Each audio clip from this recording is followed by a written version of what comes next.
আমার প্রিয় একাদশ শ্রেণীর ছাত্রদের উদ্দেশ্যে আজকে SOWBর কিছু গুরুত্বপূর্ণ প্রশ্ন উত্তর বলে দিচ্ছি। তোমরা স্ক্রিনশট নিয়ে নিতে পারো বা নিজেরা লিখে নিতে পারো স্ক্রল করে করে।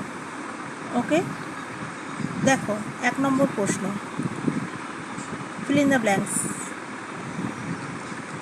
শব্দটির অর্থ হলো স্বাস্থ্যের 4টি বিষয় ভালো অবস্থায় আছে এবং ভারসাম্য অবস্থায় বিরাজ করছে।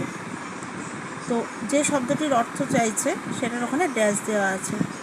এই 4টে অপশান আছে, কোনটা হবে?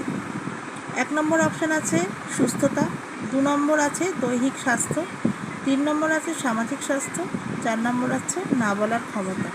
তো এখানে উত্তর হবে সুস্থতা। তাহলে ব্ল্যাঙ্কসের ওপর বসিয়ে দিলাম সুস্থতা। শব্দটির অর্থ হলো স্বাস্থ্যের 4টি বিষয় ভালো অবস্থায় আছে এবং ভারসাম্য অবস্থায় বিরাজ করছে। দেখো আর একটা প্রশ্ন বলছি, ইতিবাচক স্বাস্থ্য কোটের মধ্যে ধারণার জনককে?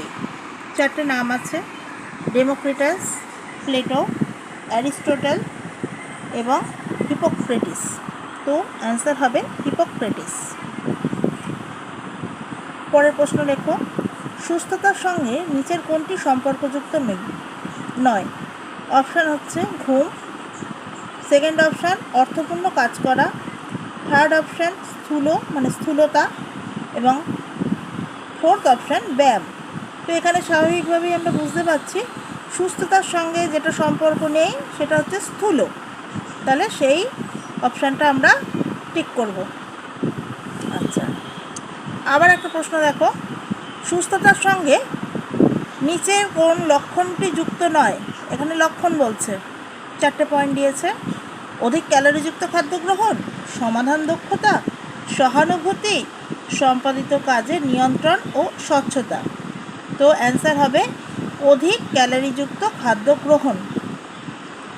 পরের প্রশ্ন বলছি, দেখো সুস্থতার সঙ্গে নিচের কোনটি সম্পর্কযুক্ত নয়?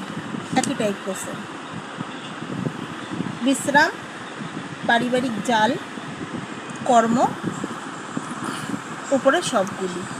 তাহলে বোঝাই যাচ্ছে যে কর্মটাও সুস্থতার সঙ্গে যুক্ত আছে, বিশ্রামটাও আছে, পারিবারিক জালটা নয়। পরের প্রশ্ন দেখো, প্রত্যেক রাতে 8-9 ঘন্টা ঘুম ড্যাশ রয়ের উদাহরণ। তাহলে ড্যাশের ওখানটা কী বসবে? প্রাক্ষবিক স্বাস্থ্য, দৈহিক স্বাস্থ্য,